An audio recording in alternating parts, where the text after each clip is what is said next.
ओडिया वर्णमाला केतोटी वर्ण अछि? वर्ण काहाकू कहिबा, अक्षर काहाकू कहिबा? नमस्कार। आज आमे वर्ण, लिपि, मात्रा और फला को सहजरे किपरि मने रखिबा तार सरल सूत्र आसंतु जानिबा। ता पूर्वरु आसंतु जानिबा प्रथमे भाषा कोन। भाषा हेउछि मनिषर मुख निसृत नियमबद्ध ध्वनि मानकर समाहार। मनिष ता मनर भाव को भाषा माध्यम रे प्रकाश करे, अन्य मानक सहित संपर्क प्रतिष्ठा करे, अन्यर उपलब्धि को बुझिबा सहित बहुविध कार्य संपादन करे। भारतर सर्वपुरातन भाषा हेउछि वैदिक संस्कृत। एहार परवर्ती स्तर है लौकिक संस्कृत। संस्कृत भाषार विवर्तन घटी तीनोटी स्तर यथा पाली, प्राकृत और अपभ्रंश घटिला। अपभ्रंश स्तररू आम ओडिया भाषा विकसित लाभ करिछि। चर्जिया गीतिका हेउछि ओडिया भाषार प्राचीनतम नमूना। भाषा दुई प्रकार, कथित भाषा और लिखित भाषा। आमे जहा कहि थाउ ताहाकू कथित भाषा कहूं एवं जहा लिपिबद्ध करी रखू ताहाकू लिखित भाषा कहूं। मनिष जो भाषा रे कथबार्ता करे ताकू चिरस्थायी करिबा प्रचेष्टारू लिपिर जन्म। तेणु भाषा आग तापरे लिपिर जन्म। ताहले लिपि कोन? मुख उच्चारित ध्वनिर सांकेतिक रूप हेउछि लिपि। जेपरि ओडिया वर्णमालार समस्त वर्ण। भारतर सर्वप्रथम प्राचीन लिपि ब्राह्मी लिपिर क्रम विवर्तनरू आम ओडिया लिपिर जन्म। एकादश रु चतुर्दश शताब्दी मध्य दक्षिण भारतीय लिपिर प्रभाव रे ओडिया लिपि गोलाकृति होइछि। ध्वनि, वर्ण, शब्द, वाक्य और अर्थ एसबु जेकोसी भाषार विभिन्न विभाग। शब्द प्रकाशर दुईटी माध्यम, गोटे ध्वनि, अन्यटी है वर्ण। शब्द हेउछि सार्थक ध्वनि मानकर समाहार। अन्य भावरे बुझिले ध्वनि रूपे शब्द उच्चारित हुए और वर्ण रूपे लिखित हुए। वर्ण हेउछि ध्वनिर सांकेतिक रूप। ध्वनिर लिखन संकेत हेउछि लिपि और अक्षर नाम रे चिन्हित करा जाय। अर्थात लिपि वर्णर प्रतिध्वनित करे, जहाकू देखि उच्चारण करा जाय पारे। तेणु वर्ण कहिले गोटे बा समधर्मी केतोटी ध्वनि को प्रतिध्वनित करुथुबा एक प्रतीक आखिरी देखि हुए और कान शुणी हुए। उदाहरण स्वरूप अ, आ, क, ख, ग, घ, उ एठारे गोटे गोटे वर्ण। एई वर्ण को प्रतिध्वनित करिया पाई लिपि सृष्टि होइछि, जहाकू देखि उच्चारण करा जाय पारे। आम भाषा रे लिपि को अक्षर मध्य कहा जाए। उदाहरण अ, क, ब, क्र गोटे गोटे अक्षर, किंतु ठीक गोटे अक्षर होइतिला बेले ठक ठक दुईटी अक्षर रे गठित। सेही भली उत्थान तीनोटी अक्षर रे गठित। यह स्पष्ट जे वर्ण ध्वनि मानकर लिखन संकेत होइतिबारु ताहा लिपि। वर्णर अन्य नाम मध्य अक्षर कहि परिबा। ओडिया भाषा रे उच्चारण दृष्टिरु वर्ण दुई प्रकार, स्वर वर्ण, व्यंजन वर्ण।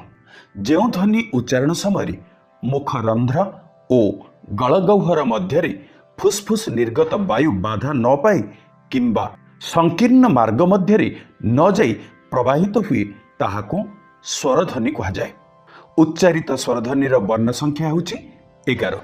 11टी स्वरवर्ण एहिपरि यथा अ, आ, हर्षई, दीर्घई, हर्षऊ, दीर्घऊ, रु, ए, ऐ, ओ, औ।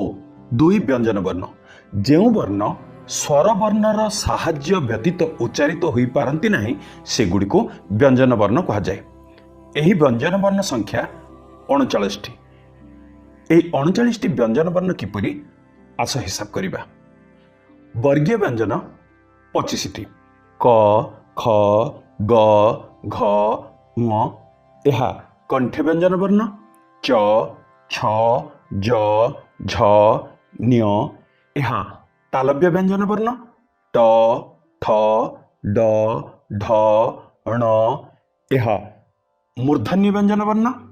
त, ଥ ଦ ଧ ନ ଏହା ଦନ୍ତ୍ୟ ବ୍ୟଞ୍ଜନ ବର୍ଣ୍ଣ। ପ ଫ ବ ଭ ମ ଏହା ଓଷ୍ଠ୍ୟ ବ୍ୟଞ୍ଜନ ବର୍ଣ୍ଣ। ଏବେ ଦେଖିବା ଅବର୍ଗ୍ୟ ବ୍ୟଞ୍ଜନ ବର୍ଣ୍ଣ। ଏହା 14 ଗୋଟି ଯଥା ଜ୍ୟ ୟ ର ଳ ଲ ୱ ତାଲବ୍ୟ ସ ମୂର୍ଧନ୍ୟ ସ ଦନ୍ତ ସ ହ କ୍ଷ ତା ସହିତ ଅନୁସାର ବିସର୍ଗ ଚନ୍ଦ୍ରବିନ୍ଦୁ। ବର୍ତ୍ତମାନ ରୁ ଲୁ ଲୁର ବ୍ୟବହାର ନାହିଁ। ତେବେ ଆମ ଓଡ଼ିଆ ଭାଷାରେ କେତୋଟି ଅକ୍ଷର ଅଛି? ସ୍ୱରବର୍ଣ୍ଣ 11, ବ୍ୟଞ୍ଜନ ବର୍ଣ୍ଣ 39, ମୋଟ 50। ଏବେ ଦେଖିବା ମାତ୍ରା ଓ ଫଳା। ସ୍ୱରବର୍ଣ୍ଣର ସାଙ୍କେତିକ ଚିହ୍ନ ବା ଅତିରିକ୍ତ ଚିହ୍ନକୁ ମାତ୍ରା ବା କାର କୁହାଯାଏ। 11ଟି ସ୍ୱରବର୍ଣ୍ଣର 10ଟି ସାଙ୍କେତିକ ଚିହ୍ନ ଯଥା ଆର, ଆକାର, ହର୍ଷ ଇର, ଇକାର, ଦୀର୍ଘ ଇର, ଇକାର, ହର୍ଷ ଉର, ଉକାର, ଦୀର୍ଘ ଉର, ଉକାର, ରୁର, ରୁକାର, ଏର, ଏକାର, ଐର, ଐକାର, ଓର, ଓକାର, ଔର, ଔକାର। ଧ୍ୟାନ ଦେବା ଖ, ଥ ଏବଂ ଧରେ ହର୍ଷଇକାର ଦେଲାବେଳେ କେହି କେହି ଏଇଭଳି ଦିଅନ୍ତି, ଆଉ କେହି କେହି ତଳେ ଛାଟ ଦିଅନ୍ତି। ଏବେ ଦେଖିବା ଫଳା। ଯୁକ୍ତ ବ୍ୟଞ୍ଜନର ସଂକ୍ଷିପ୍ତ ରୂପକୁ ଆମେ ଫଳା ବୋଲି କହିଥାଉ। ତାହେଲେ ଯୁକ୍ତ ବ୍ୟଞ୍ଜନ କ'ଣ? ବ୍ୟଞ୍ଜନ ବର୍ଣ୍ଣ ସହିତ ବ୍ୟଞ୍ଜନ ବର୍ଣ୍ଣ ମିଶିକରି ରହିଲେ ଯୁକ୍ତ ବ୍ୟଞ୍ଜନ ବର୍ଣ୍ଣ ସୃଷ୍ଟି ହୁଏ। ଯେପରି ଅକ୍ତ, ଅମ୍ବ, ଅଞ୍ଚ, ଅମ୍ଭ, ଅଷ୍ଟ୍ର। ଯୁକ୍ତ ବ୍ୟଞ୍ଜନର ବ୍ୟବହାରକୁ ଆମେ 3 ଗୋଟି ଦୃଷ୍ଟିକୋଣରୁ ବିଚାର କରିପାରିବା। ପ୍ରଥମ ବ୍ୟଞ୍ଜନ ବର୍ଣ୍ଣର ପୂର୍ଣ୍ଣ ରୂପ ତଳେ ଦ୍ୱିତୀୟ ବ୍ୟଞ୍ଜନ ବର୍ଣ୍ଣର ସଂକ୍ଷିପ୍ତ ରୂପକୁ ବ୍ୟବହାର କରାଯାଇଥାଏ। ଯେପରି ଅଣ୍ଟ, ଅଣ୍ଠ। ପ୍ରଥମ ବ୍ୟଞ୍ଜନ ପୂର୍ଣ୍ଣ ରୂପେ ରହି ଦ୍ୱିତୀୟ ବ୍ୟଞ୍ଜନର ସାଙ୍କେତିକ ରୂପେ ବ୍ୟବହୃତ ହୁଏ। ଯେପରି ଅକ୍ତ, ଅନ୍ତ, ଅନ୍ଥ। ଯୁକ୍ତ ବ୍ୟଞ୍ଜନର ଆରମ୍ଭରେ ଯଦି ର ରହେ ତେବେ ତାର ସଂକ୍ଷିପ୍ତ ରୂପକୁ ରେଫ୍ କୁହାଯାଏ। ସେହିଭଳି ଯୁକ୍ତ ବ୍ୟଞ୍ଜନର ପରେ ଯଦି ର ରହେ ତାହାକୁ ର ଫଳା ବୋଲି କୁହାଯାଏ। ଏବେ ଆସନ୍ତୁ ଦେଖିବା ଯୁକ୍ତ ବ୍ୟଞ୍ଜନର ପୂର୍ଣ୍ଣାଙ୍ଗ ଓ ସାଙ୍କେତିକ ରୂପ। 15ଟି ବ୍ୟଞ୍ଜନ ପାଇଁ 16ଟି ଅତିରିକ୍ତ ଚିହ୍ନ ରହିଛି। କର ଏଇଭଳି ଫଳା ଚିହ୍ନ, ଜର ଏଇଭଳି, ଡର ଏଇଭଳି, ଢର ଏଇଭଳି, ଣର ଏଇଭଳି, ତର ଏଇଭଳି, ଥର ଏଇଭଳି, ନର ଏଇଭଳି, ବ ବ୍ୟଞ୍ଜନ ବର୍ଣ୍ଣର ତଳେ ଦିଆଯାଏ ଏଇଭଳି, ଭର ଏଇଭଳି, ମର ଏଇଭଳି ଦିଆଯାଏ। ର ବ୍ୟଞ୍ଜନ ବର୍ଣ୍ଣର ପୂର୍ବରେ ଯଦି ଆସେ ତାହା ରେଫ୍ ଫଳା ହେଇଯାଏ ଏବଂ ବ୍ୟଞ୍ଜନ ବର୍ଣ୍ଣର ପରେ ଯଦି ର ଆସେ ତାହା ରକାର ହେଇଯାଏ। ଳକାର ଏହିପରି। ୟ ବ୍ୟଞ୍ଜନ ବର୍ଣ୍ଣର ପରେ ଯାହା ଇଂରାଜୀ ଅକ୍ଷର 4 ଭଳି ଦିଆଯାଏ। ଏଥିରୁ ଆମେ ସ୍ପଷ୍ଟ ଭାବେ ଜାଣିଲେ 15ଟି ବ୍ୟଞ୍ଜନ ପାଇଁ 16ଟି ଅତିରିକ୍ତ ଚିହ୍ନ ରହିଛି। ମନେ ରଖନ୍ତୁ, ହଳନ୍ତ ଏକ ବର୍ଣ୍ଣ ନୁହଁ, ବରଂ ଧ୍ୱନି ଲୋପର ଚିହ୍ନ ବା ସୂଚକ। କେବଳ ସ୍ୱରଧ୍ୱନି ନଥିବା ଅବସ୍ଥାରେ ସୂଚନା ଦେବା ପାଇଁ ଏକ ଚିହ୍ନ ମାତ୍ର।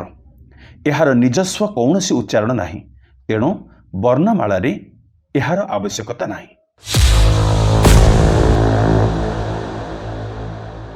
ପାଠ ସମ୍ପର୍କିତ ଏମିତି ନୂଆ ନୂଆ ଭିଡ଼ିଓ ଦେଖିବା ପାଇଁ ଆମ ଅନ୍ମେଷା ମ୍ୟୁଜିକ୍ ଚ୍ୟାନେଲକୁ ଲାଇକ୍, ସେୟାର ଏବଂ ସବସ୍କ୍ରାଇବ୍ କରନ୍ତୁ।